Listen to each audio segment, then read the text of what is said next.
Direction les États-Unis maintenant avec la spectaculaire résurrection de la ville de Détroit. Vous vous souvenez sans doute qu'elle avait été déclarée en faillite il y a quelques mois. Eh bien, voici l'illustration de la capacité d'une société à se régénérer avec les excès et les limites que cela comporte. La ville est en train d'être réinvestie. Envoyés spéciaux Jacques Cardoz, Laurent Desbois. Elle aura bien du mal à se défaire de cette image. Détroit, une ville en faillite qui par endroits offre un décor presque irréel. Des rues désertes et des bâtiments fermés ou murés par centaines. Comme la gare centrale, impressionnant édifice qui date de 1912. Un des symboles d'une ville en ruine. Les usines de voitures appartiennent à une autre époque. Des vestiges à l'abandon qui s'étendent sur des centaines de kilomètres. Une image négative qui colle à la peau de Détroit. Mais vous allez voir comment les habitants eux-mêmes veulent se débarrasser de cette image. Il y a d'abord ceux qui détruisent pour mieux reconstruire. C'est le cas de John George à la tête d'une organisation caritative reconnue par la mairie. D'ici un an, notre but est d'abattre toutes les maisons qui sont dans cette rue. John et ses associés, tous volontaires, travaillent avec les moyens du bord, pioche et massue en main. Cédée par la municipalité pour $1, cette maison n'a plus de valeur. Personne n'en veut, comme toutes les autres dans la rue. Alors il faut les raser, s'en débarrasser. Heureusement, c'est toute la communauté qui s'y met, y compris les enfants. Il faudra une semaine pour venir à bout de celle-là. On voudrait que ce soit joli, propre, sûr, et qu'on y vive bien, comme avant.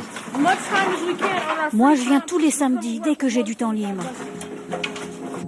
À la place de ces habitations insalubres, l'association de John va replanter des arbres et redonner de l'espace, quitte à supprimer des lotissements entiers, comme elle l'a fait de ce côté de la rue. Détroit se redessine. Elle doit faire face à une réalité. De la désindustrialisation à la banqueroute, elle s'est vidée de sa population. En 60 ans, on est passé de 2 millions à 700 000 habitants. Des bâtiments abandonnés comme celui-là, il en existe 78 000 à Détroit et les chiffres n'incitent pas à l'optimisme. 36% de la population vit en deçà du seuil de pauvreté. Le chômage atteint des niveaux records, mais la population, elle, veut croire en son avenir. Car de ces immeubles abandonnés, Détroit veut faire une force. Une ville à vendre, cela ne passe pas inaperçu auprès des grandes fortunes américaines. Alors ça, vous voyez, c'est le premier immeuble qu'on a racheté. On l'a appelé le Cube. Celui-ci, c'est le deuxième. C'était un ancien bâtiment fédéral.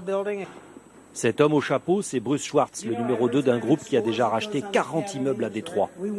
Bruce est l'associé du milliardaire américain Dan Gilbert, un homme accueilli en sauveur dans la région. Dan Gilbert est un enfant d'ouvrier de Détroit qui a fait fortune dans la finance avant de rapatrier son empire ici, dans sa ville natale. Tout ce que vous voyez ici, avec un toit orange ou qui est éclairé, c'est à nous. Nous avons besoin de place de toute façon, alors pourquoi ne pas installer nos employés dans un super environnement et un centre urbain? C'est grâce à cela qu'on arrivera à créer une mode et une tendance qui en attirera d'autres. Car le milliardaire est venu avec ses 12 000 employés et toutes ses filiales jusque-là disséminées ailleurs dans le pays. Ici, par exemple, il a racheté les sous-sols du siège de Chrysler qu'il a fait refaire. Les salles des coffres sont devenues des salles de réunion pour l'une des branches du groupe spécialisée dans le design. Pour vaincre le côté sombre de la ville, le groupe a aussi fait déménager sa partie pré-bancaire et sa cohorte de jeunes cadres qui désormais ne jurent que par le dynamisme de la ville. Il y a quelques années, à Détroit, on vous disait « Fais gaffe, ne baisse pas tes vitres la nuit, hein ?» Maintenant, c'est « Waouh, j'entends plein de choses super à Détroit. Ah, tu bosses dans la finance, c'est fantastique. Vous faites beaucoup de choses pour la ville. » Ça devient positif. Et la ville attire même les start-up. Si votre projet est viable, vous pourriez très bien vous le faire entièrement financer par Gabe Karp, un autre associé du milliardaire. Ensemble, ils ont déjà attiré une centaine d'entreprises issues du numérique. Grâce à eux, 20 nouvelles start-up sont créées ici chaque année. À Détroit, il y a de la loyauté, un vrai esprit d'entraide. Les gens ont vraiment envie d'écrire ensemble le nouveau chapitre de la ville. Si un jour la ville relève complètement la tête, elle le devra à son milliardaire fétiche, mais aussi à l'énergie de ses habitants. Comme on le dit ici avec une pointe d'humour, Détroit, c'est le nouvel Eldorado.